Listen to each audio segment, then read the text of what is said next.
Saya hari ini didampingi oleh seluruh segenap pengurus DPP, ada Pak Bambang Susatyo selaku Wakil Ketua Umum, Pak Dito Bendahara, Pak Erwin Waketum, Pak John, Pak Nurdin Halid, Pak Kahar Ketua Fraksi, Pak Sekjen, dan Pak Doli beserta seluruh pengurus yang berada di sini. Pada rapat pleno hari ini kami melakukan evaluasi terhadap capaian baik Pileg maupun Pilpres, dan pada kesempatan ini kami seluruh DPP Partai Golkar mengucapkan terima kasih kepada seluruh masyarakat Indonesia yang telah mendukung dan memberikan suara untuk Partai Golkar. Dan dalam rapat pleno saya juga menyampaikan bahwa DPP berterima kasih kepada seluruh caleg Partai Golkar, baik yang terpilih maupun yang tidak terpilih. Karena seluruh suara yang dicoblos itu adalah suara dukungan Partai Golkar. Dan itu yang membuat Partai Golkar sampai saat ini berdasarkan hitungan quick count dan juga real count itu berada di angka sekitar 15%. Dan kami juga berterima kasih karena Partai Golkar yang telah memutuskan untuk memberi kemenangan kepada pasangan Pak Prabowo dan Mas Gibran juga mendapatkan kepercayaan rakyat di angka sebesar 58%. Sekali lagi itu juga sebuah keputusan yang dilakukan Partai Golkar dan mendapatkan kepercayaan dari publik. Nah, selanjutnya tentu kita masih menunggu hasil daripada pemilu, perhitungan pemilu oleh KPU dan Bawaslu pada tanggal 20 Maret. Dan sampai dengan hari ini kami juga mengapresiasi seluruh KPU, KPUD dari tingkat provinsi maupun kabupaten kota dan nasional. Demikian pula Bawaslu dari tingkat nasional, provinsi dan kabupaten kota karena telah menyelenggarakan pemilu yang menjadi sejarah di seluruh dunia, bahwa pemilu ini adalah pemilu terbesar yang diselenggarakan dalam satu hari dan voters turnout-nya di atas 80%. Dan ini negara-negara demokrasi lain belum tentu punya pemilu yang seantusias ini. Dan kemarin dalam perjalanan saya bersama Bapak Presiden, hampir seluruh negara, pimpinan negara atau Presiden Perdana Menteri ASEAN dan Australia mengucapkan selamat atas pemilu yang sudah berjalan damai dan baik. Bahkan juga mereka mengapresiasi metode perhitungan quick count yang tidak banyak negara melakukan hal itu, dan perhitungan tersebut berdasarkan hal yang sifatnya saintifik.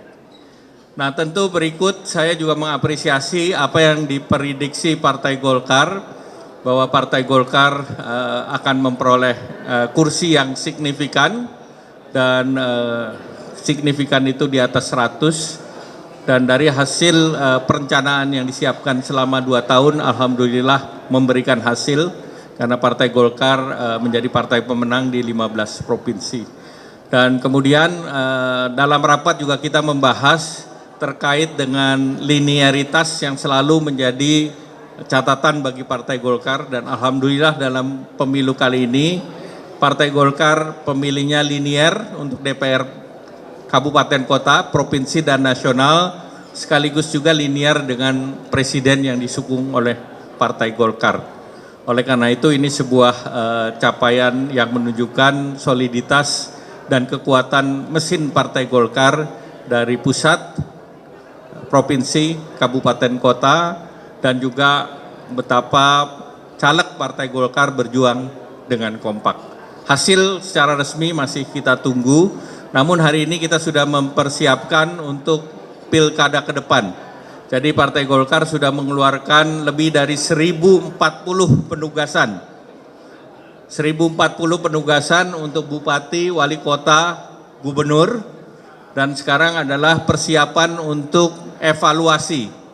Jadi ada beberapa calon yang maju ke DPR dan hasil suaranya signifikan, dan tentu kita akan melihat kelanjutan daripada mekanisme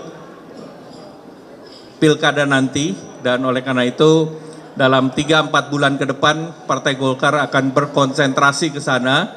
Partai Golkar akan melakukan survei untuk pilkada, dan tentu dari survei pilkada itu nanti kita akan memetakan kesiapan dari calon, dan ada calon yang sesudah pileg menyatakan lanjut, ada calon yang sudah mengatakan tidak akan lanjut, dan ada calon yang baru yang kemarin dalam pemilu legislatif angkanya tembus ratusan ribu.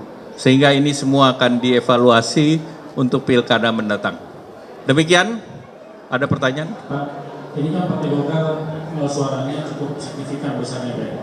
Kira-kira daerah-daerah mana aja yang bisa disampaikan menjadi lumbung suara Partai Golkar saat ini, dan katanya juga Jawa Barat saat ini menang Golkar di sana. Tentu kita akan persiapkan seperti pemilu kada sebelumnya, Partai Golkar menang 60%. Jadi tentu kita akan lihat berbasis pilihan tersebut, dan tentu diupdate dengan hasil pemilu legislatif nanti.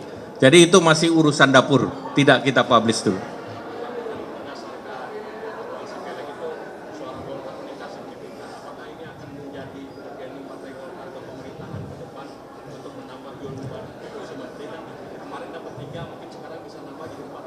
Jadi pertama, pemerintahan ke depan adalah pemerintahan yang diusung oleh Partai Golkar.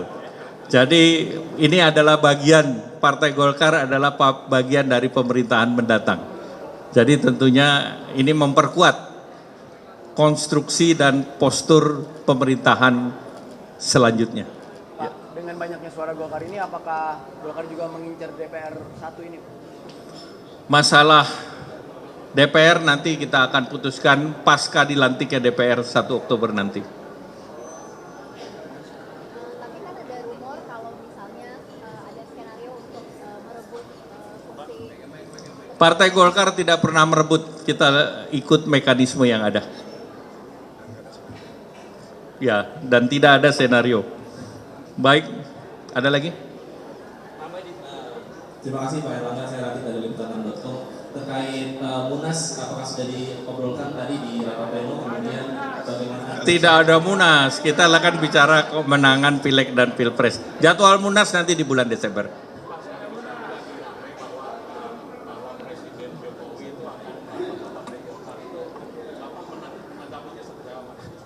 Pak Jokowi dan Partai Golkar memang sudah rapat, Pak.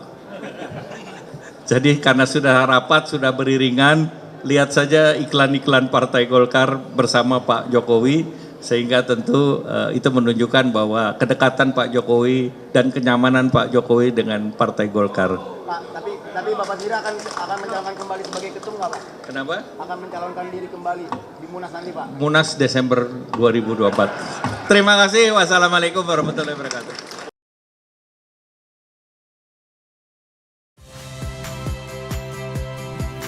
Saya Yasir Neneama. Saksikan program-program Kompas TV melalui siaran digital, pay TV, dan media streaming lainnya. Kompas TV, independen, terpercaya.